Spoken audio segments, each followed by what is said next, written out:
Halo, ketemu lagi dengan Pak Nurul dalam video pembelajaran yang pada saat ini pembahasan kita tentang tema, yaitu tema 2, udara bersih bagi kesehatan. Di sini kita akan membahas tema 2, subtema 1, pembelajaran 1. Nah, anak-anak yang ada di rumah, sebelum Pak Nurul memberikan penjelasan, Pak Nurul mau bertanya dulu kepada anak-anak ini. Siapa yang di rumah senang memelihara hewan? Nah, tentunya anak-anak semuanya senang, ya. Ada yang memelihara hewan kelinci, ada yang memelihara hewan burung, kucing, mungkin juga kambing, dan lain sebagainya.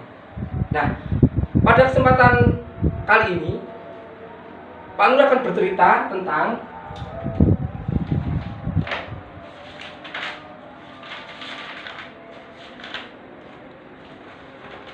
dayu dan ikan hias.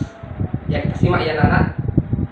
Dayu memelihara banyak ikan hias berjenis ikan mas koki. Ikan-ikan hias itu dipelihara dalam sebuah akuarium. Setiap hari Dayu memberi makan. Dayu juga rutin membersihkan akuarium, lalu mengganti airnya dengan air bersih. Kegiatan itu ia lakukan seminggu sekali.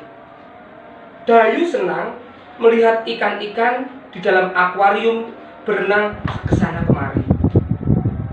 Dayu memperhatikan saat mulut ikan-ikan itu terbuka dan menutup, seolah-olah ikan-ikan itu selalu menelan air. Dayu bertanya-tanya, apa yang dilakukan ikan-ikan itu?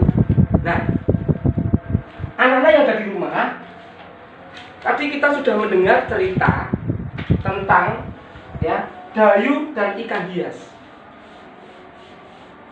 Nah, dalam cerita yang Pak Nur sudah ceritakan tadi, di situ muncul suatu namanya peta pikiran. Nah, peta pikiran itu apa? Nah, coba perhatikan. Peta pikiran itu cara menemukan informasi penting dengan jawaban pertanyaan yang berhubungan dengan bacaan. Sekali lagi, peta pikiran cara menemukan informasi penting dengan menjawab pertanyaan yang berhubungan dengan bacaan. Nah, tentunya peta pikiran ini memiliki metode, yaitu metode yang menggunakan kata tanya 5W1H. Apa itu 5W1H? Coba perhatikan. Nah, 5W1H itu 1. What artinya apa? 2. Who artinya siapa? 3. When artinya kapan? 4. Where artinya di mana? 5. W artinya mengapa? Dan yang keenam, how artinya bagaimana? Nah, dalam peta pikiran, metode tadi, suatu pertanyaan akan muncul namanya konsep. Nah, di sini anak-anak nanti perhatikan dalam buku paket kita ada di sini judulnya tadi Dayu dan ikan hias. Kemudian akan muncul namanya tadi metode pertanyaan 5W1H, ada siapa, kapan, apa, dan di mana. Dan ada pertanyaan-pertanyaan yang lain. Nah, ini yang disebut namanya peta pikiran. Paham anak-anak? Kalau tadi anak-anak sudah mendengarkan cerita dari Pak Nurul tentang Dayu dan ikan hias, bagaimana Dayu itu senang merawat ikan, kemudian dia sayang setiap minggu sekali, kemudian airnya di akuarium itu diganti. Nah, itu wujud bahwa Dayu itu senang memelihara hewan. Nah, sehingga di dalam pemeliharaan hewan itu nanti kita akan temukan namanya peta pikiran. Jelas ya anak-anak?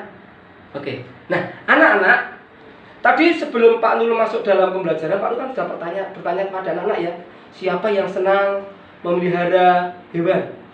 Tentunya anak-anak di rumah semuanya senang. Ada yang memelihara tadi apa? Burung, kucing, kemudian ada yang memelihara mungkin hamster, kemudian ada yang memelihara apa lagi? Kelinci dan lain sebagainya. Nah, tadi ikan, ya ikan hias yang ada di akuarium, ya. Coba kalau kita perhatikan, ikan hias, ikan yang ada dalam akuarium, padahal hidup dalam air. Mengapa bisa bernapas? Nah, anak-anak, mari kita akan belajar bagaimana sistem cara pernapasan hewan-hewan yang kita miliki, ya.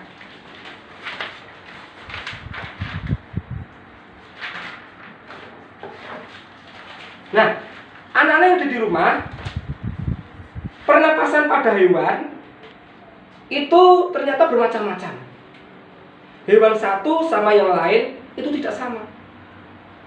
Cacing dengan kelinci tidak sama. Ular dengan ikan paus tidak sama. Nah, kita akan melihat pernapasan pada hewan. Ya, pernapasan itu berarti makhluk hidup yang menghirup oksigen, kemudian mengeluarkan dengan karbon dioksida. Nah, itu pernapasan. Nah, ada perbedaan juga antara hewan dengan manusia. Tapi pada saat ini kita akan belajar tentang pernapasan pada hewan. Nah, ada beberapa pernapasan pada hewan. Yang pertama, itu nanti kita belajar pernapasan pada cacing tanah, vermes, kemudian alat dan sistem pernapasan pada serangga, insekta. Ketiga, alat dan sistem pernapasan pada ikan, pisces. Selanjutnya, alat dan sistem pernapasan pada hewan amfibi. Kemudian, alat dan sistem pernapasan pada reptil. Kemudian, alat dan sistem pernapasan pada burung. Dan yang terakhir, alat dan sistem pernapasan pada mamalia. Mari kita simak bersama-sama, anak. Nah, untuk pertama kita membahas tentang alat dan sistem pernapasan pada cacing. Coba perhatikan cacing, ya. Ya, coba ya. Nah, cacing di sini bernapas menggunakan apa? Ayo, siapa yang tahu? Ya, menggunakan kulit. Ya, pernapasan cacing itu menggunakan kulit. Makanya cacing itu selalu basah tubuhnya, karena itu memang ternyata digunakan untuk bernapas.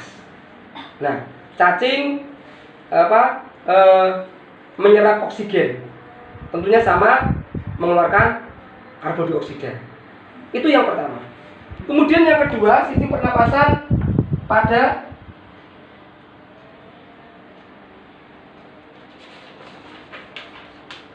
apa anak ini? Siapa yang tahu?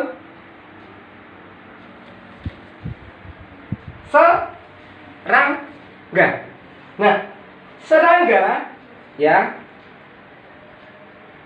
Perhatikan, serangga itu juga bernapas, ya, melalui lubang spirakel. Spirakel itu ini ya, anak-anak. Ini ya. Jadi dari sini spirakel, ya. Kemudian memiliki katup pada ekoskleton yang udara masuk, ya, dalam tubuh dan diatur oleh otot kecil dan kemudian juga dikeluarkan, ya. Nah, ini spirakel. Jadi udara lewat sini. Ini sistem pernapasan pada serangga. Selanjutnya, yang ketiga,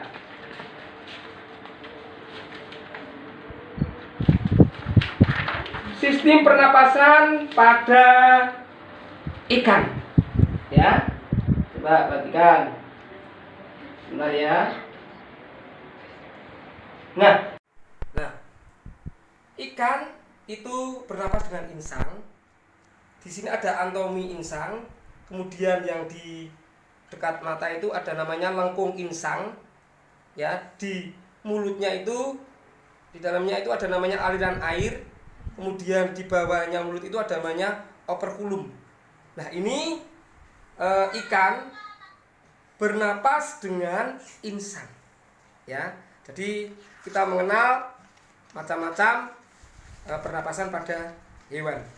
Kemudian selanjutnya kita mengenal yang namanya amfibi.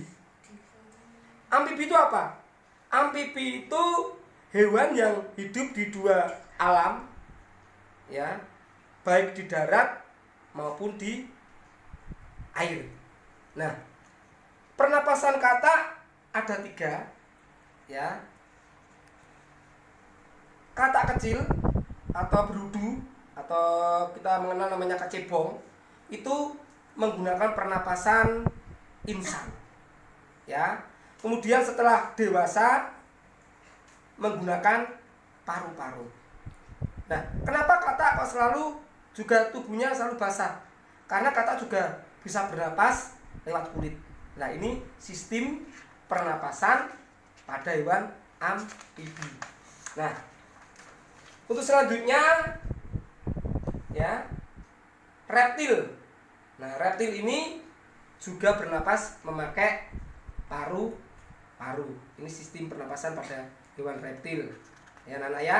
Jadi anak-anak yang punya hewan di rumah itu bentuknya hewannya itu apa, itu harus bisa membedakan pernapasan hewan satu sama lain. Nah, kemudian burung. Nah, ya, burung juga bernapas dengan paru-paru, ya.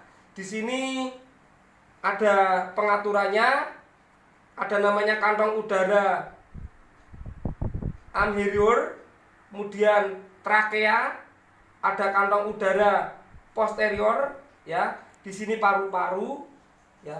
Nah, inilah inhalasi kantong udara terisi. Ya, anak di sini. Ya, ini burung.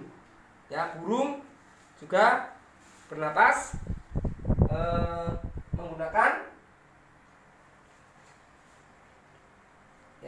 menggunakan apa tadi? Paru-paru, ya. Coba kita nanti amati yang punya peliharaan burung di rumah, ya anaknya ya. Kemudian yang terakhir, ya, kita membahas tentang pernapasan hewan mamalia.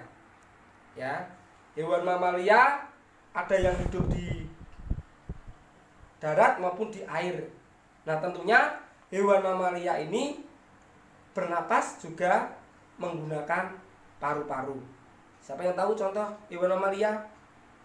Ya, ada kuda, sapi, kerbau, kambing. Tapi kalau di air atau di laut seperti lumba-lumba, ikan hiu, dan lain sebagainya. Nah, inilah anak-anak sistem pernapasan pada hewan. Ya, kita mengenal tadi ada pernapasan hewan farmers cacing, kemudian ada burung, ada mamalia, ada apalagi serangga, dan lain sebagainya. Nah, mari kita amati anak-anak ketika kita di rumah, belajar mengamati peliharaan apa yang kita punya supaya kita memahami, bisa membedakan sistem pernapasan pada hewan-hewan yang ada di sekitar kita. Nah, demikian anak-anak yang Pak bisa sampaikan materi pada kali ini. Yang mudah-mudahan anak-anak memahami, mengerti. Biarlah melalui video pembelajaran yang sederhana ini, mari kita belajar ada 2 hal. Yang pertama, peta pikiran. Kemudian yang kedua, memahami tentang pernapasan setiap hewan yang ada di sekitar kita. Terima kasih anak-anak sudah mengikuti. Mari kita belajar dengan baik, dengan sungguh-sungguh. Demikian yang bisa Pak sampaikan. Sekali lagi terima kasih. Salam sehat untuk kita semuanya. Semangat.